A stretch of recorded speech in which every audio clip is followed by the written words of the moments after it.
regarder. Vraiment, je veux prendre un petit temps de prière pour que nous recevions vraiment ta parole, Seigneur. Je veux te glorifier, Seigneur, parce que je sais que tout vient de toi. Tout a été fait par toi, en toi et pour toi. Merci, Seigneur, pour cette parole que tu vas déposer dans nos cœurs. Dispose vraiment à comprendre ce que tu veux nous dire. Saint-Esprit, révèle-nous pleinement la parole de notre Seigneur Jésus. Amen. Alors, on ne s'était pas concerté avec Elisabeth, elle est où Elisabeth? Là, les cheveux de mais je vais parler de la bouche. Hein? Je vais parler de la puissance de nos paroles. Donc, je pense, mesdames et messieurs, qu'il y a un message important de la part de notre Dieu. Je pense vraiment. Allez, on démarre. Matthieu 15, versets 8 à 11. Matthieu 15, versets 8 à 11. Il est dit dans ce passage, « Ce peuple m'honore les lèvres, mais son cœur est très éloigné de moi. » Ça commence mal. C'est en vain qu'ils me rendent inculte, eux qui enseignent comme doctrine des commandements humains. Il appela la foule et dit, écoutez et comprenez. Ah, bon, elle a bien dit, écoutez et comprenons tout à l'heure. Hein? Donc on va bien écouter et on va bien comprendre. Il ne suffit pas d'écouter, il faut comprendre ce qui est dit dans la parole. Ce n'est pas ce qui entre dans la bouche qui souille l'être humain, c'est ce qui sort de la bouche qui souille l'être humain. Je lis toujours dans la NBS, Nouvelle Bible Seconde. Donc, il est bien dit que si nous sortons des choses par la bouche, ça nous souille, à condition, évidemment, que ce ne soit pas du Seigneur. Bien entendu, quand on lit la parole, heureusement, ça ne nous suit pas. C'est la lit à haute voix, hein, je m'entends. Est-ce que vous avez bien compris ce qui est dit là? Ouh là, il y a beaucoup de choses là. Hein? Les choses que nous disons, c'est ce qui peut empoisonner notre vie. Pourquoi? Parce que les choses que nous disons viennent de notre cœur. C'est de l'abondance du cœur que la bouche parle. Si dans votre cœur, il y a vraiment tout ce qui vient de Dieu, il n'y a pas de problème. On aura un fleuve d'eau vive.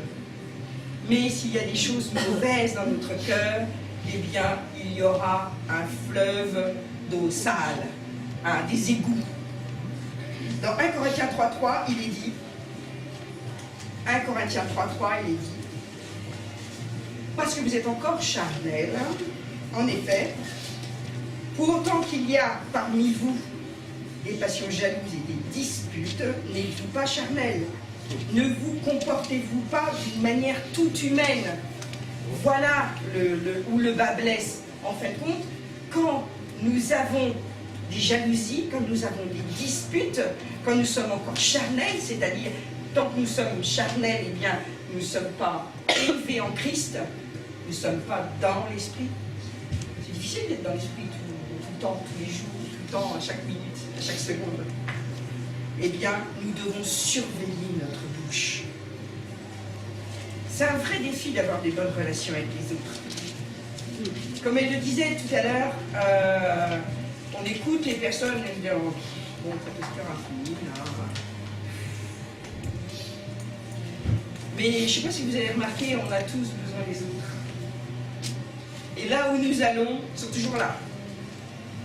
On n'est jamais tout seul, c'est impossible. Et c'est vrai que même si vous êtes des chrétiens depuis plusieurs années, c'est toujours difficile. Il est dit que dans la parole, j'ai plus le verset en tête, mais il est dit que la langue, c'est dans Jacques, la langue c'est un petit membre, hein, mais on ne peut pas la dompter. Il n'y a que si Dieu met un mort à ta bouche, hein, qui peut vraiment dompter ta langue. C'est ça qui est important. Donc c'est un véritable défi. Ça vous est tous arrivé, vous êtes à la maison, moi ça m'est arrivé, on est à la maison, on met des louanges et tout, on voit des belles vidéos, on a lu des bons textes et tout, oh c'est génial, on est dans une super atmosphère. Oh, merci Seigneur, tu es bon, tu es merveilleux. Et puis il y a quelqu'un qui arrive et tout, cassé, un coup de téléphone, cassé, mais pourquoi non, j'étais bien là, moi. Dès que quelqu'un arrive, on a l'impression qu'il va nous manger. Et tout de suite, il y a des mauvaises pensées là qui viennent. Non, on devrait dire merci Seigneur, oh bah toi, comment vas-tu aujourd'hui et tout, oh je suis content d'avoir de tes nouvelles et tout. Quelle attitude avons-nous? Nous devons vraiment changer ça. C'est capital. En toute chose, on doit bien réagir. On ne doit pas se dire, oh, pourquoi il est venu aujourd'hui, maintenant, j'étais bien là, hein? La poubelle à sortir.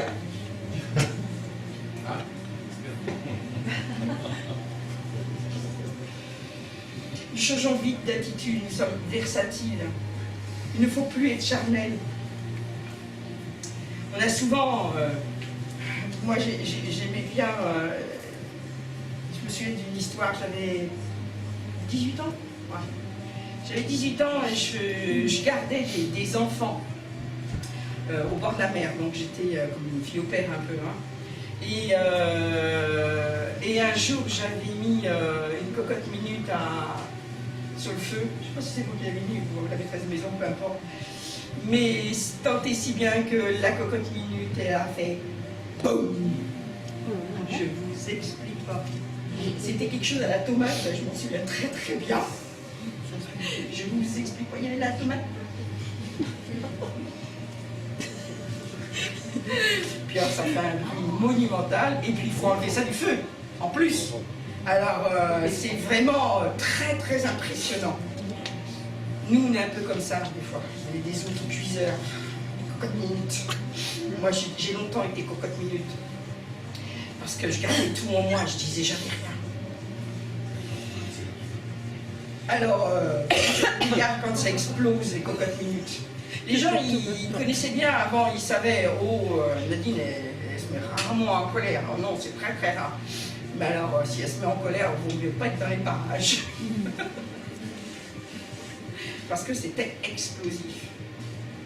Alors d'autant plus aujourd'hui, je parle, rassurez-vous, et d'autant plus maintenant, je ne me mets plus en colère. Ça, c'est important. Quand vous avez des frustrations à l'intérieur, au bout d'un moment, ça veut sortir. Il ne faut pas être frustré. Il faut parler avec les personnes. Qu'est-ce qu'il y a qui ne va pas? Là, je voudrais bien comprendre. Si vous gardez en vous des frustrations, au bout d'un moment, ça va sortir et ça va mal sortir. Et ça va faire des dégâts. Une toute petite parole peut faire des rancunes, mais de 10, 20 ans. Il ne faut pas être comme cela. Il ne faut pas être fâché avec quelqu'un. La seule chose qui peut vous empêcher, par exemple, de prendre la Sainte Seine, c'est d'être fâché contre ton frère. Si tu as quelque chose contre ton frère, va vite le voir, contre ton frère, contre ta soeur, va vite le voir, demande-lui pardon, et viens prendre la Sainte Seine parce que c'est une bénédiction. C'est la seule chose qui peut t'empêcher. Vous vous rendez compte? C'est la seule chose qui peut vous empêcher de prendre la Sainte Seine. La Sainte Seine, c'est une telle bénédiction. Jésus est mort pour ça, pour nous. Dieu sait parfaitement ce qu'il y a dans vos cœurs. Dieu y a déposé tout son amour. Et il veut vraiment que vous compreniez que dans votre cœur, doit y avoir que son amour. Uniquement que son amour. Et on ne doit pas être de ceux qui vont jalouser dans l'église ou ailleurs, parce que vous savez, hein, c'est pas que contre les frères et sœurs. Évidemment, c'est encore pire, nous, en tant que chrétiens, d'aller dire du mal des frères et sœurs. Mais c'est pas valable que pour eux, c'est valable pour tous. Si tout d'un coup, allez, je vais m'acheter une belle voiture. J'ai envie. Tu sais, la Camaro, comment elle s'appelle, la voiture là qu'ils ont en face, je l'aime bien, moi. Hein? Hein, elle est pas mal, hein? Ça ressemble un peu à une Ferrari, là. C'est d'un coup, vous me voyez arriver avec une voiture rouge, flambant neuve, rouge pompier, comme j'aime, moi. Comme un Magnum. Comme un Magnum. Vous serez peut-être tenté de dire tu crois que c'est normal, hein, que le pasteur il se paye une voiture comme ça? Elle l'a pris dans les offrandes, elle l'a pris dans les dîmes, ça c'est pas normal, ça vient des caisses de l'église, ça. C'est sûr. Hein? Ah, je vais m'offrir un super voyage. Si vous me voyez partir en voyage tous les mois et que c'est pour aller aux Caraïbes, vous allez pas vous poser des questions. Oui, ça c'est sûr. Mais vous savez pas. Vous savez pas. Il y a peut-être une église, il y a peut-être une mission aux Caraïbes. Hein? C'est important. Ne dites pas ceci, ne dites pas cela. Vous ne savez pas. Vous ne savez pas pourquoi. C'est important. Si vous commencez à murmurer comme murmuraient les Hébreux là, dans le désert, là, comme Moïse, attends, pourquoi c'est lui qui nous guide là, hein? Pourquoi c'est lui? Combien de fois, moi, on m'a vu en tant que femme, et non, mais pourquoi je prends celle-là? Pourquoi elle enseigne celle-là? Parce que Dieu a mis en moi un bon enseignement, point à la ligne. Je ne discute pas avec Dieu. Dieu est tout puissant, Dieu est mon créateur. Et je ne veux pas aller discuter avec lui.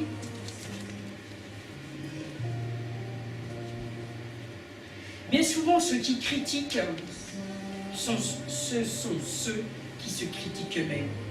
Et c'est là aussi le bas blesse. Si vous vous entendez critiquer vous-même, c'est pas possible, mais pourquoi j'ai fait ça? Mais pourquoi je l'ai fait comme ça? J'ai encore oublié ça. Arrêtez de vous critiquer, parce que c'est valable pour vous-même aussi. Ceux qui ne critiquent pas à l'extérieur ne se critiquent pas eux-mêmes. Vous êtes une créature merveilleuse, je ne dirai jamais assez. Vous êtes une créature merveilleuse. Vous avez été créé par Dieu. Si vous êtes sur cette terre, pour que quelqu'un est en doute, si vous êtes sur cette terre, c'est parce que Dieu l'a voulu.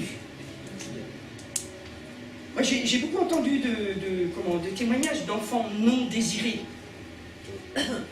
Alors, dites-vous bien que si vous êtes né sur cette terre, c'est que Dieu l'a voulu. Vous n'avez pas à contester ça. Dieu, il sait ce qu'il fait. Dieu, il sait ce qu'il fait. Moi, je n'ai pas programmé mes 3 derniers enfants. Oui, je n'ai pas programmé. Au début, je me disais, oh non. Mais le Seigneur, il sait ce qu'il fait. Et quand on voit aujourd'hui les enfants, on se dit, waouh, c'est merveilleux.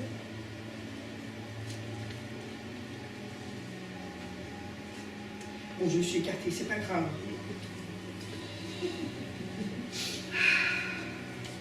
Romains 14, verset 12. Allez, la parole de Dieu. Romains 14, verset 12.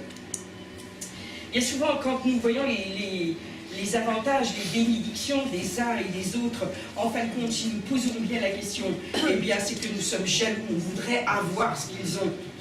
On voudrait avoir ce qu'ils ont. Mais on voudrait avoir ce qu'ils ont sans faire ce qu'ils font. Ah, bien souvent, c'est ça aussi.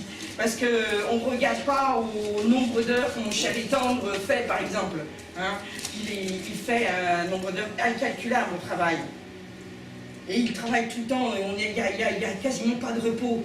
Mais gloire à Dieu, parce que tout ce que nous faisons pour le Seigneur. On ne va pas se plaindre. On ne va pas se plaindre qu'on a la capacité, qu'on a la possibilité de faire ce qu'on fait. Parce que tout ce qu'on fait, on le fait pour le Seigneur. Alors, si un jour, vous êtes devant une tâche, oh mince, il faut faire ça, oh non, plus ça, on peut encore en faire.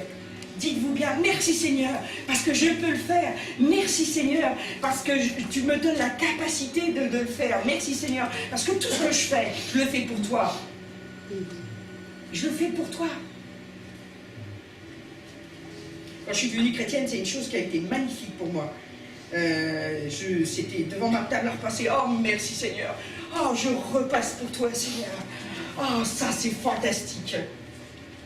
Je détestais le repassage. Ah, qu'est-ce que j'ai pu en passer du temps. J'écoutais des louanges et je louais Dieu. Je m'aperçois. Oh, tiens, il n'y a plus de repassage. Oh. C'était fini. Et j'étais dans la gloire de Dieu. Romains 14, verset 12. Ainsi donc, chacun de nous rendra compte à Dieu pour lui-même. Tout ce que vous direz, tout ce que vous direz, tout ce que vous ferez, c'est vous-même qui en rendrez compte devant Dieu. Ce n'est pas le voisin. Vous êtes responsable de ce que vous dites. Hébreux 4, verset 13. Pourquoi? Parce qu'il est dit dans Hébreux 4, verset 13, il n'y a pas de création qui échappe à son regard. Que vous croyez caché quand vous faites des bêtises. Dieu vous voit. Tout est mis à nu et offert aux yeux de celui à qui nous devons rendre compte. Dieu voit tout, absolument tout, tout le temps. Dieu voit tout. 2 Timothée 2, versets 22 à 23. 2 Timothée 2, versets 22 à 23.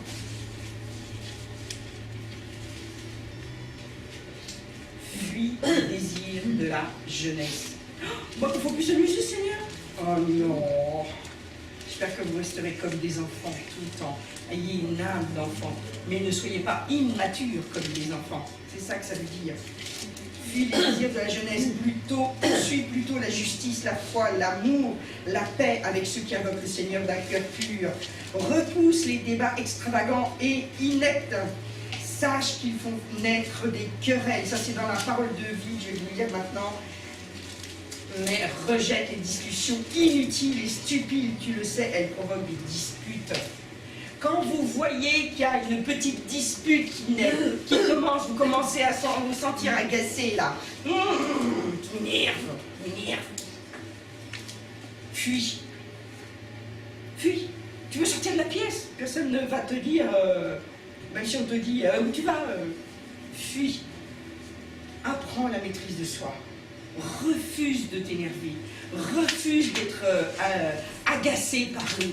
Refuse ça, c'est vraiment capital. Il ne sortira pas de ta bouche de mauvaises choses. Amen. Amen. Ne laissez pas votre imagination déborder. Contrôlez vos pensées. Ça, c'est votre travail. Ne dites pas « Oh, c'est bien, fais-le à moi, s'il te plaît. » Non. Oh, c'est pas comme ça que ça marche.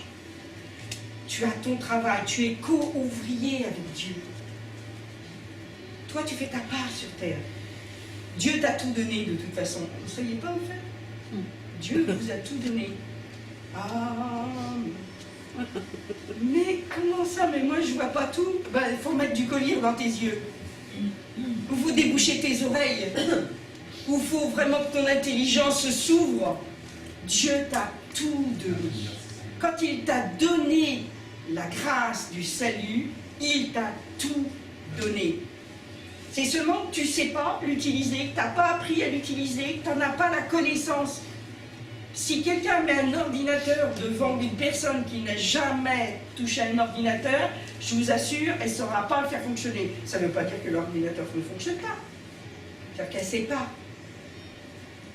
Mais tu as tout en Christ. Tu as tout en Christ. Je sais que j'ai mis ce verset, je ne sais pas où.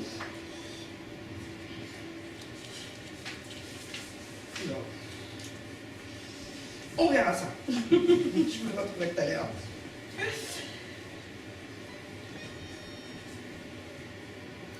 J'insiste sur le fait qu'on ne doit pas se disputer. On doit vraiment être aimable en tout. Ça, c'est dans 2 Timothée 2, versets 24-25. Être aimable en tout. On doit être capable d'enseigner. On doit supporter les critiques. C'est vraiment très important de changer de caractère. Bien souvent, les chrétiens, ils n'avancent pas parce que leur caractère n'est pas formé à l'image de Christ. C'est la première chose que vous devez travailler. Vous ne ferez jamais une œuvre selon Dieu si votre caractère n'est pas transformé. Et ça, c'est notre part. il dit comment, je vous l'ai lu dans la parole de vie, hein. Souvent je saute de l'une à l'autre. Il doit répondre avec douceur avec ceux qui sont avec lui.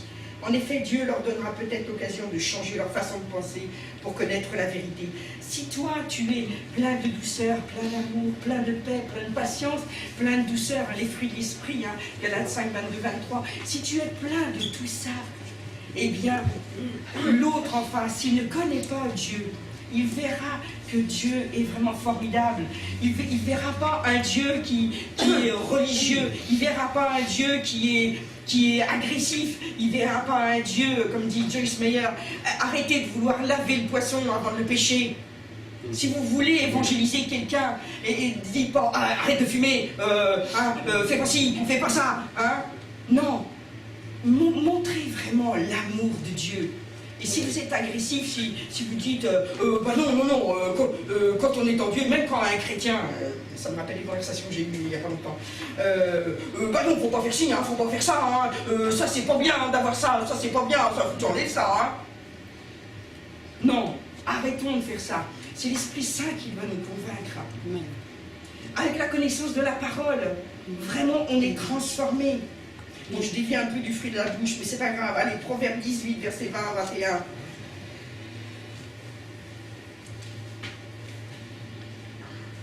Proverbe 18, verset 20 à 21. C'est du fruit de sa bouche que l'homme rassasie son corps. Ah, alors, en plus, quand on sort quelque chose de mauvais, ça souille notre corps, mais en plus, quand on dit c'est du fruit de sa bouche que l'homme rassasie son corps, on mange nos paroles. En plus, elle nous souille, elle ne souille pas que l'extérieur, comme une petite sorte de plume. Hein. Les paroles, elles s'envolent, elle ne va pas souiller simplement l'extérieur, elle va souiller, nous. On se nourrit des paroles de notre bouche. Alors plus il va sortir la parole de Dieu. C'est pour ça que dans les cours aussi, on a de méditer la parole, d'apprendre les versets de la parole. Parce que quand vous les sortez, sortez-les à voix haute. Répétez-les. Eh bien, cela va vous nourrir, cela va vous changer. Il est dit que la parole est un remède, c'est un médicament. Vous êtes malade? Pensez sur la parole. Méditez la parole. Chantez la parole. Ça vous guérira. Nous avons vraiment une grande responsabilité avec les paroles que nous disons. On va aller voir un passage dans Ézéchiel 37. Ézéchiel 37.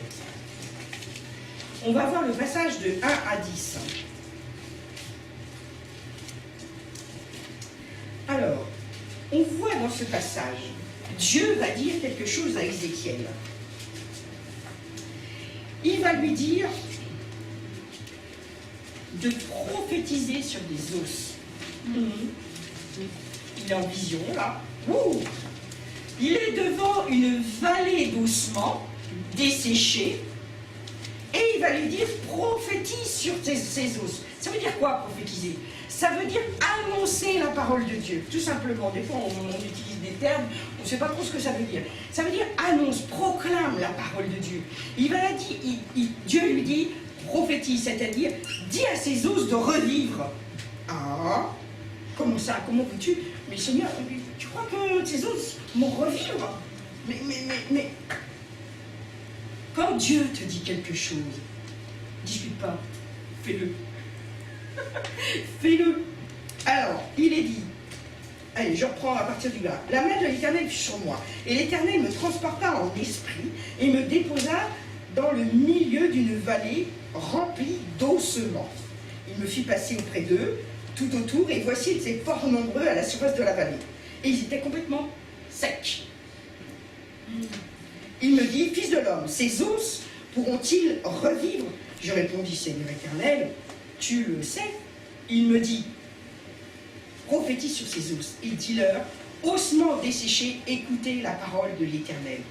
Est-ce que vous avez dans votre vie des choses qui sont complètement sèches? Des parties de votre vie, que ce soit dans le côté sentimental, dans les enfants, dans la santé, dans les finances, dans le travail. Il y a des parties peut-être de votre vie où c'est sec, c'est-à-dire que ça ne porte pas de fruits, il n'y a rien. Dieu dit, prophétise. Ainsi parle le Seigneur l'Éternel à ses os, verset 5. Voici, je vais faire entrer en vous un esprit, vous vivrez. Je vous donnerai des nerfs, je ferai croître sur vous de la chair, je vous couvrirai de peau, je mettrai en vous un esprit, vous vivrez, et vous saurez que je suis l'Éternel. Je prophétisais, selon l'ordre que j'avais reçu, et comme je prophétisais, il y eut un bruit, et voici, il se fit un mouvement, et les os s'approchèrent les uns des autres. Vous avez vu, ça s'est passé tout doucement, c'est pas des os, cling, hop, ça y est, il y a un être humain. Non, des os, on va remettre les tendons, on va remettre la chair, la peau, on va aller petit à petit. Quand vous avez un domaine qui est sec dans votre vie, quelque chose qui ne va pas dans votre vie, eh bien, vous allez proclamer les choses que Dieu dit. Dieu dit, moi et ma maison, nous serons sauvés. Dieu dit que j'ai tout, que je puis tout par celui qui me fortifie. Dieu dit que tout est possible à celui qui croit. Dieu dit, il faut aller chercher, oui, les versets de la parole. Que dit Dieu pour la guérison? Que dit Dieu pour mes finances? Que dit Dieu pour mon couple? Que dit Dieu pour un conjoint? Que dit Dieu pour mes enfants? Que dit-il? Dieu dit, et les choses se font. Tu proclames ces choses et ces choses arrivent. C'est comme les plantations. Si tu sèmes des graines de carottes, va voir le lendemain, il n'y a pas des carottes qui ont poussé. Il faut du temps. Mais il faut aussi arroser. Si tu mets tes graines et puis tu t'en vas et puis tu reviens 2 mois après, il n'y aura toujours rien. Pourquoi? Parce qu'il faut arroser. Si vous avez planté des carottes, eh bien vous savez que les semis, il faut les éclaircir. Parce qu'autrement les carottes, eh bien, elles seront riquiques. Il faut faire ces choses. Il faut arroser, il faut biner, il faut désherber. Il faut faire ces choses. Votre rôle, votre mission, c'est de proclamer la parole de Dieu, de proclamer les promesses de Dieu, pour que vous ayez vraiment ce que Dieu veut que vous ayez. Dieu a des choses merveilleuses pour vous. Dieu a vraiment des plans d'abondance. Que ce soit dans les études, je pense aux jeunes, c'est que ce soit dans notre travail, il y a tellement de domaines où on a envie que ça change dans nos relations. C'est tellement important, vous pourrez lire la fin d'Ézéchiel, mais au dernier verset, il dit, c'est Ézéchiel qui parle, je prophétisais selon l'ordre qui m'avait été donné. Dieu vous donne des ordres, des ordres, mais pas pour vous asservir. Dieu ne veut pas faire des esclaves, des pantins de vous. Il veut faire des serviteurs, des amis.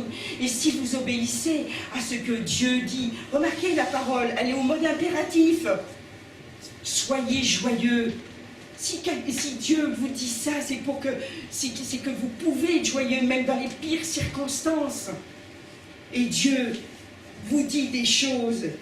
Laissez-vous vous imprégner de la parole de Dieu. Et lui, il dit, selon l'ordre qui m'avait été donné, et l'Esprit entra en eux, et ils reprirent vie. Il y a un désert dans ta vie, il y a quelque chose qui va de travers. Dieu dit, cela va reprendre vie. Et toi, tu proclames la vie sur ces choses-là. Et ils se tinrent sur leurs pieds. C'était une armée nombreuse, très nombreuse.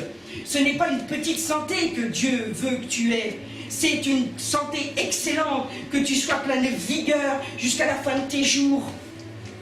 On a été créé pour être en vigueur jusqu'à la fin de nos jours. Ah oui, mais tu sais, avec l'âge... Non! Ça, c'est ce que le monde dit. N'écoutez pas ce que le monde dit. Il est dit dans la Bible que nous mourrons rassasiés de jours. Et un jour, comme ça, on sait que Dieu vient nous chercher. Et notre cœur s'arrête, pas par une crise cardiaque, mais c'est parce que c'est l'heure. Dieu a prévu un nombre de jours pour chacun d'entre nous. Donc nous devons vieillir en bonne santé, en excellente santé. Ma fille est toujours fière de dire mon âge. Toujours fière. Ses amis, ses copains disent non, maman, ta mère, elle n'a pas 60 ans. Ici. Elle est heureuse de dire ça, parce qu'elle voit, et ça c'est un témoignage, Vous refusez si vous avez de l'âge, refusez, et si vous n'en avez pas, refusez aussi la grippe, la je sais pas quoi, ou tout ce qui passe l'hiver, où là on parle d'allergie et tout, avec la pollution et tout. Refusez tout cela, refusez. Vous avez été prévu pour être une armée nombreuse. Une armée nombreuse. Prophétisez, parlez à cette montagne. Ça c'est dans Matthieu 17, verset 20. Il faut dire les choses. Les chrétiens n'osent pas dire les choses. Il faut dire, il faut proclamer. Matthieu 17, verset 20, il dit, je vous le dis en vérité, si vous aviez de la foi comme un grain de sénévé, vous diriez à cette montagne, ôte-toi de là, ôte-toi de là. Les montagnes, c'est les problèmes que vous avez dans votre vie. Ôte-toi de là.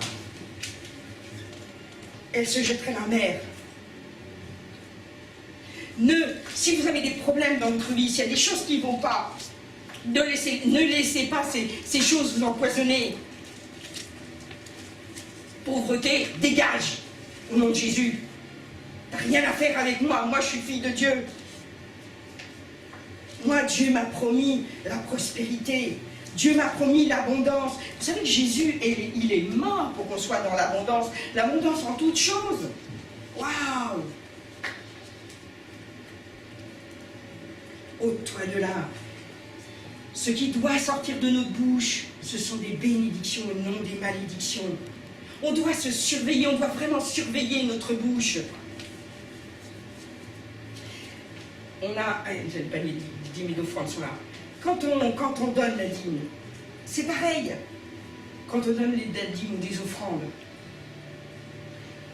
Dieu regarde. Vous savez, il connaît tout, hein? Il connaît tout. Il regarde, il sait quels sont vos revenus. Mais si vous ne donnez pas avec joie, ça ne sera pas une bénédiction. Si vous vous dites, ah oui, mais tu sais, moi je donne la dîme depuis 1 an, et puis ben, je ne vois rien changer. Hein. Bon, c'est de la flûte, hein, ça ne marche pas.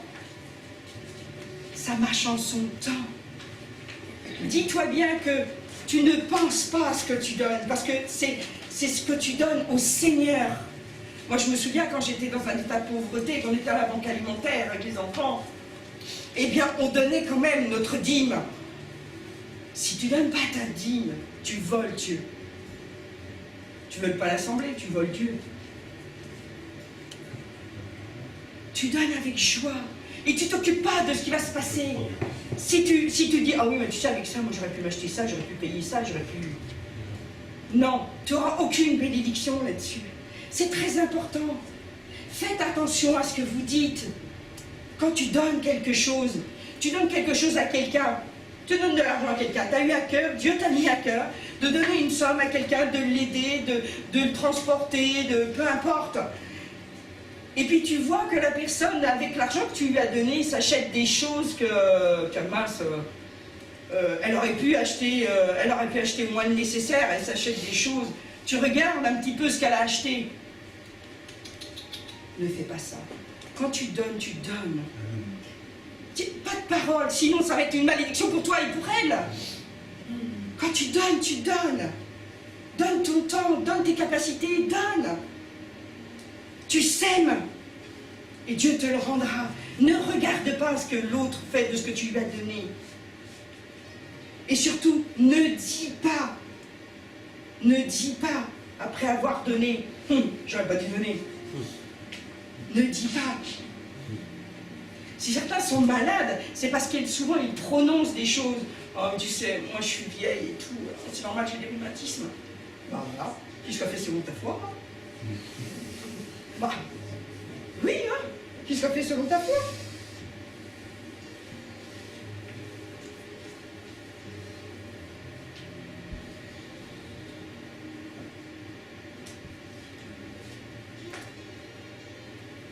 Je vais vous parler d'une dernière chose.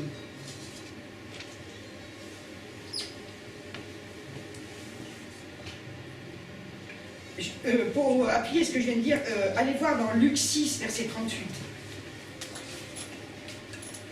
Luc 6, verset 38, parce que je ne sors pas des choses comme ça, mon chapeau. Hein. Donnez et Dieu vous donnera. Donnez et Dieu vous donnera. On verra beaucoup de grains dans la grande poche de votre vêtement. J'ai dû prendre l'ABS, ça je pense. Les grains seront bien secoués, serrés, ils déborderont. En effet, Dieu vous donnera comme vous donnez aux autres. Amen. Ça, c'est une promesse de Dieu. Dieu vous donnera comme vous avez donné aux autres. Si vous donnez avec parcimonie en disant, parce que vraiment, donne ton cœur, donne-toi aux autres, sans regarder, et Dieu te le rendra. De Luc 6, 38. Dieu veut vraiment vous bénir. Dans Proverbe 12, 14, je ne vous donne pas tout parce que... Oula. Proverbe 12, 14, je me suis emballée. Il est dit, les paroles peuvent assurer le succès comme le travail donne un salaire. Ça, c'est dans la parole de vie. Les paroles peuvent assurer le succès. Vous vous rendez compte? Les paroles peuvent assurer le succès. Est-ce que vous croyez que vous pouvez avoir juste du succès en disant des choses? Oh. Ben si. Dieu le dit. Quand tu dis les choses, selon la parole de Dieu, tu as le succès. Merci Seigneur pour mon entreprise. Merci Seigneur pour les chantiers. Oh, j'ai trop de boulot. Non, dis pas j'ai trop de boulot. Merci Seigneur parce que je vais pouvoir faire tout ce qu'il faut en temps et tout et ça va être merveilleusement bien fait. Oh oui, mais tu sais, les gens aujourd'hui, ils ne payent pas. Hein. Merci Seigneur, je vais être réglé rubis sur l'ongle et même plus. Une de nos voitures est tombée en panne. Et puis, le diagnostic était plutôt négatif.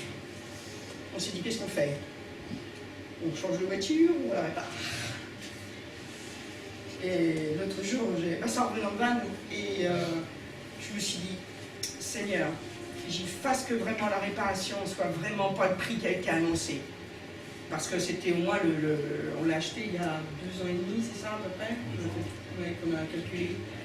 Et ça valait la moitié de notre voiture la réparation. Parce que comme c'est une rover, les pièces n'existent plus et tout. Enfin bref, je me suis dit, bon, j'ai dit merci Seigneur. Le Saint-Esprit m'a mis comme ça, prière au passage. Et puis téléphone quasiment, 10 minutes après. Je dis, bon, c'est rapide, hein. Il dit, bah écoute, le diagnostic, il est pas celui qui est annoncé, en fin de compte, c'est une toute petite pièce et tout, et on va l'avoir pour nettement moins cher. Non, c'est pour la petite pièce, c'était la même pièce, mais c'était 2 fois moins cher que ce que nous avons annoncé. Ah bon, bah c'était même la même pièce, alors. Bah, je dis, merci Seigneur. On va pas rétrécir au lavage.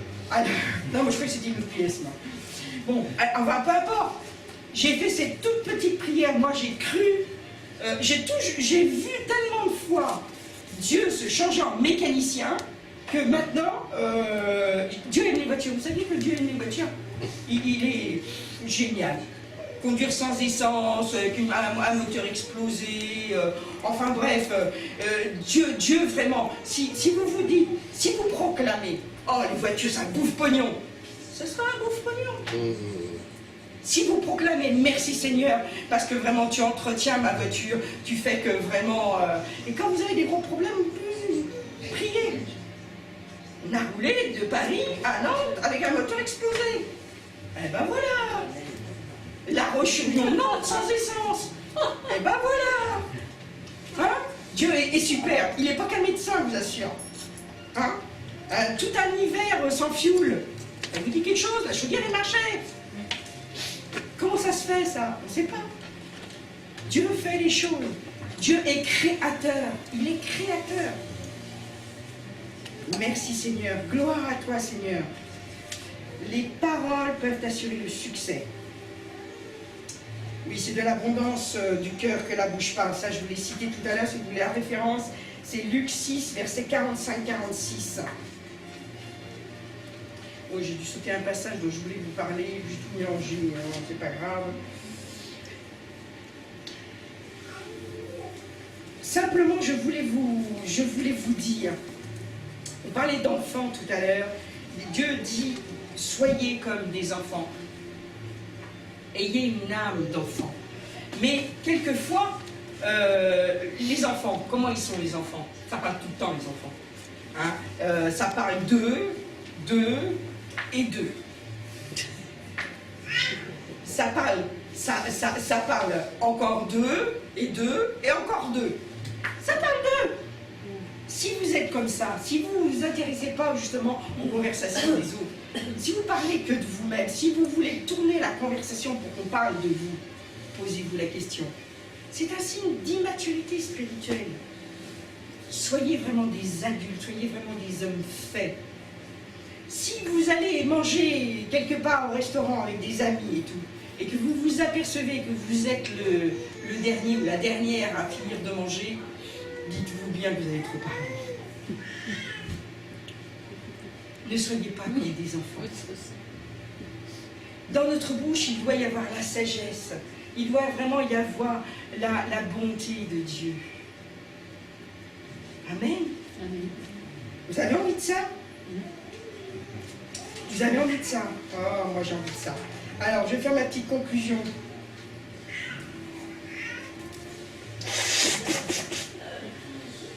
Dieu nous le dit. Faites ce que je vous dis. C'est capital. Écoutez bien le Seigneur. Ne soyez pas aussi de ceux...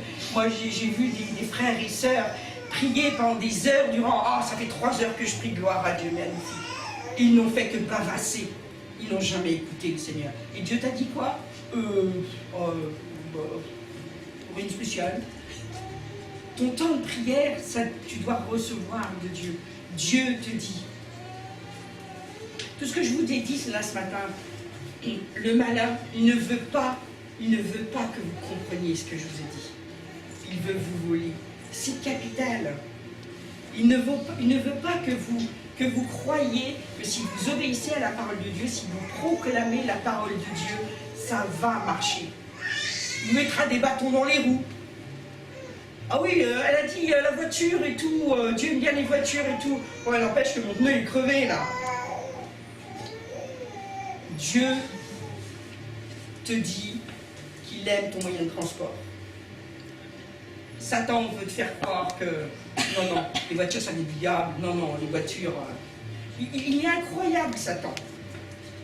Il veut toujours te mettre des bâtons dans les roues. Écoutez bien ça, dans Jean 10,10, il est dit, le voleur ne vient que pour Égorger, détruire, voler, tuer, selon les versions que vous avez. Et Jésus, il est venu, pourquoi? Pour que les brebis aient la vie et qu'il l'ait en abondance.